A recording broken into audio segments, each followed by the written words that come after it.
Quando o silêncio pode ser utilizado como técnica de argumentação numa audiência?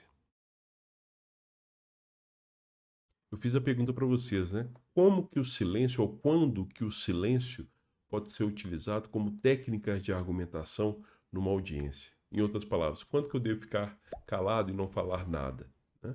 Isso, o silêncio pode ser utilizado como técnica de argumentação dentro do exercício do contraditório. O problema é que na prática eu tenho visto que os advogados não têm utilizado muito bem o silêncio como técnica de argumentação, porque eles não sabem quando tem que ficar calados. E muitas vezes eles tentam justificar os honorários que eles receberam do cliente falando muito na audiência. Então fala muito, faz muita pergunta, traz argumentos que não tem muito sentido, não traz nenhum benefício para o processo, não é capaz de alcançar um resultado útil para o cliente. E muitas vezes o advogado faz isso, como eu disse, para tentar justificar os honorários que ele recebeu do cliente, mas não raro, falando muito, ele prejudica o cliente. Então é preciso a gente saber também quando que a gente deve ficar calado, quando que a gente deve ficar em silêncio. Tem audiência que o advogado, como diz, entra mudo e sai calado, e ele atuou muito bem, porque era o momento de ficar calado.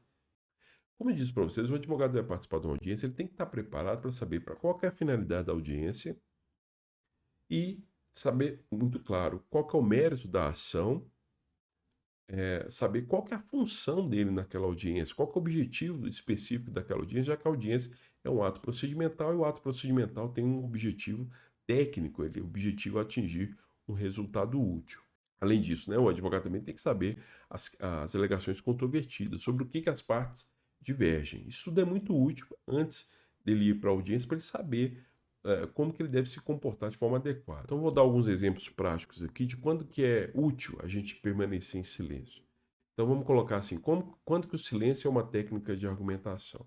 Vejam só, eu sei que o ônus da prova é do meu cliente e eu já provei aquele fato, então, por exemplo, por documento, ou mesmo uma testemunha já testemunhou a favor do meu cliente, que já reconheceu aquele fato que eu precisaria provar, eu não preciso falar muito, porque eu já provei, já tenho um documento, uma testemunha já falou aquilo. Eu vou falar muito, mas não vai ter nenhum resultado útil. Eu sei que o ônus de determinado fato não é do meu cliente, sim da outra parte, e a outra parte arrolou uma testemunha, essa testemunha prestou um depoimento e não demonstrou aquele fato, ora, se o ônus não é meu, o ônus é da outra parte arrolou a testemunha não disse nada, o melhor que eu tenho que fazer é ficar em silêncio. Então o juiz me passa a palavra e eu falo simplesmente: Não, excelência, estou satisfeito. Não tem perguntas a fazer.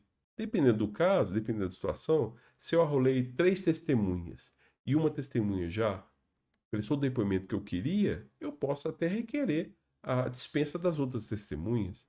Então, é muito importante ficar em silêncio nesses casos em que você sabe de quem é o ônus de provar o fato e que você sabe muito bem que, por exemplo, a parte que tinha o ônus de provar não provou. Então, para que você vai fazer perguntas, ficar argumentando e falando? Mesma coisa em relação à audiência de conciliação e mediação. Muitas vezes, se a outra parte discorda do seu cliente, então o advogado da outra parte fala algo que o seu cliente não concorda. Você também, como advogado, ele não concorda. Mas é uma audiência de conciliação. Para que você vai contra-argumentar naquele momento? Deixe esse exercício do contraditório para depois. Se a audiência de conciliação, o objetivo é chegar numa autocomposição, explique para o seu cliente antes, olha, se eu não disser nada, confie em mim, porque eu sei o que eu estou fazendo. Eu sei que essa audiência tem esse objetivo.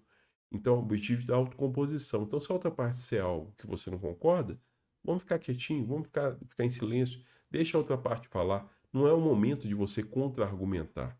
O exercício de contra-argumentação ele é feito depois. Agora, na audiência de conciliação, não. Então, se a outra parte fala algo que o seu cliente não concorda, você e seu cliente simplesmente fiquem em silêncio. Não precisa contra-argumentar, mostrar que você tem razão ali naquele momento, que aquilo ali vai prejudicar a autocomposição. Então, o que eu quero mostrar para vocês é que o silêncio pode ser, muitas vezes, muito mais útil do que a fala e a argumentação. Muitas vezes você pode entrar para uma audiência, entrar mudo, sair calado, não falar nada e mesmo assim ter atuado muito bem como advogado. Então não se engane, advogado que fala muito, é verborrágico, fala mais do que deve, ele na verdade ele está com a língua sendo puxada pela outra parte que está antevendo ali os argumentos que ele vai utilizar nas petições. Isso não é útil. Muitas vezes ficar em silêncio é a melhor técnica de argumentação que você pode utilizar numa audiência. Ok? Um abraço, até mais.